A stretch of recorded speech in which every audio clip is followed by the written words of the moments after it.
Your Majesty, Bonaparte! Majesty, your father is already command of the Spanish crown, but there is a drawback. Drawback? What kind of inconvenience? The Spanish people have resisted accepting the French crown, and a strong revolt is brewing after the Southern King. We will not be able to continue resisting the attacks of the Spanish Empire, sir. Don't worry, soldier. My brother will know how to handle things. In any case, it will not happen to adults. And if the situation gets complicated, I'm here to back you up.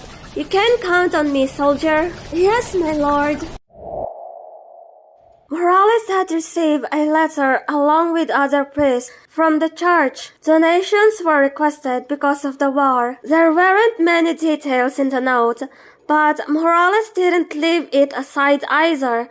Like everything else, this man took the affairs of the church with total seriousness. It was his calling after all. But he was also a true believer. What's wrong, Jose? I called you a while ago, so we could come eat with Juanito and me. Something happened? No, it's nothing. Tomorrow I have to leave to send some donations to the church. Just that. Okay, but don't come back so late. We can barely see each other every month. I don't like it when you leave me alone. I'll be back early. After a few days of that same month, new news reached the hands of the priest. More contributions to the Spanish crown. The newly proclaimed King Ferdinand XVII was captive and resistance was being organized, not only by the kings because the French acts made fun of Hispanic patriotism. Morales sent 20 pesos for him and 10 for his vicar, protesting that he was ready to sacrifice his life for the Catholic religion and freedom of our sovereign. Despite the disturbance outside, Morales used to live day to day with serenity, being a priest, friend, brother, father, and husband. The mature priest could hardly be with his young wife. Celibacy annoyed him in public, but like a bitter taste in the mouth, the same news appeared again with more details. On April 15, 1801, in the New Spain, the abdication of King Carlos IV, the proclamation of Fernando VII, his captivity,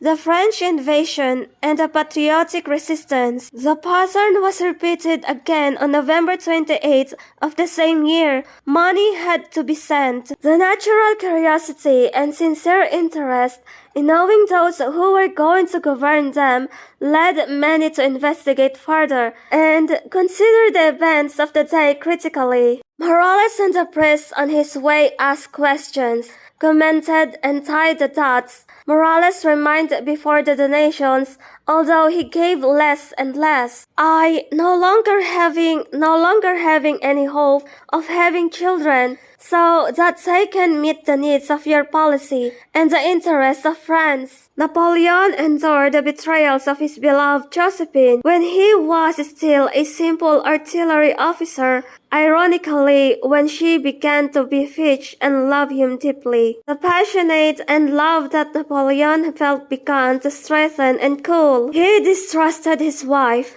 but he could never stop loving her. Finally, when he became emperor, the demand of the people forced him to divorce. The kingdom desired an heir just like him.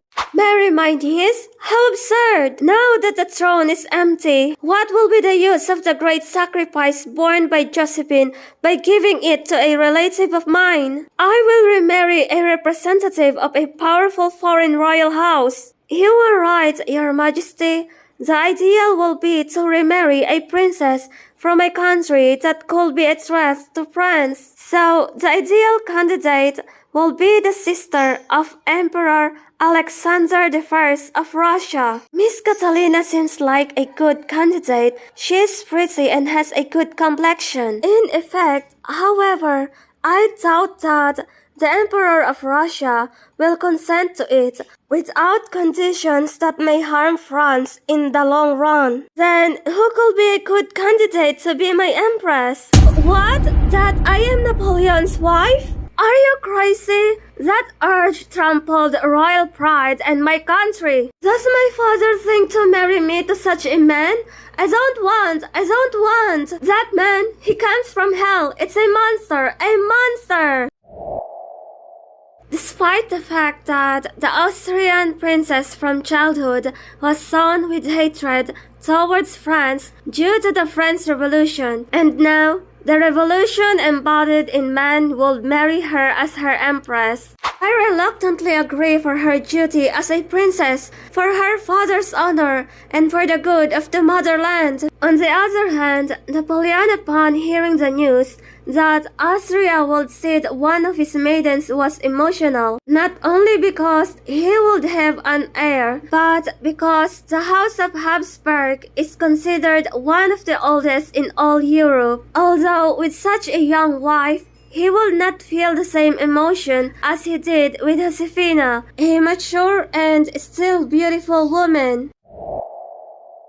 It was an open secret, the rumors of which reached the ears of Morales. On December 21, 1801, 4 conspiracy leaders had been captured and detained. From then on, the revolutionary idea was incubated in Morales, and by 1810, patriotic sentiment began to flourish strongly. He continued with his minister and his business, but he had unleashed uncontrollably a series of reflections not only on grievances suffered by Indians, castes and cruels by the Peninsulars. In his mind came the image of the Israelite people in Egypt and the liberating feats of the Exodus, the tyrannies of Antiochus, and the rebellion of the Maccabees. The page of the moralist Echari were the records the sins that cry out to the cycle, among them the exploitation of the day laborer, and even the exploits of Alexander the Great, page that now took on a new meaning in light of the events that were shaking Europe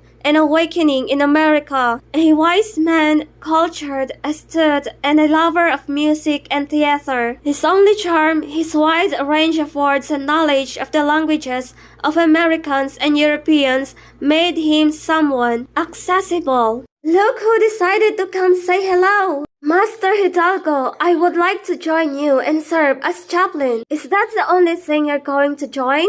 Yes. You must think bigger, my brother. It is done. You will be general. General? Don't you think it's too soon? I mean, general of the American armies for conquest and new government. From the province, from the south, with enough authority. You must take Acapulco. As you know, there arrived the goods of the now from China, Philippines. But I have no weapons. Well, get them, Morales, get weapons, men willing to fight and gather an army. In the name of our Holy Virgin of Guadalupe and for the Americans. Well said, now go fly and make me proud. I will, Master. Do you need to go? In the morning you left and I thought you wouldn't back. Please, don't go. It's dangerous out there. I don't know what I will do without you and me alone with the children. Calm down, my sweet Brigida. You must calm down. I promise you that things will be fine. Instead of worrying about me, think about others, about our children. In his future, it is my duty as a priest to come to the aid of my brothers. I will send you letters and, if possible, also money. My sister and father-in-law will be with you, so as not to leave you alone, and they will take care that you do not lack anything. And when we will meet again, if things go well, it will be sooner than you think. What if they go wrong? No, don't cry.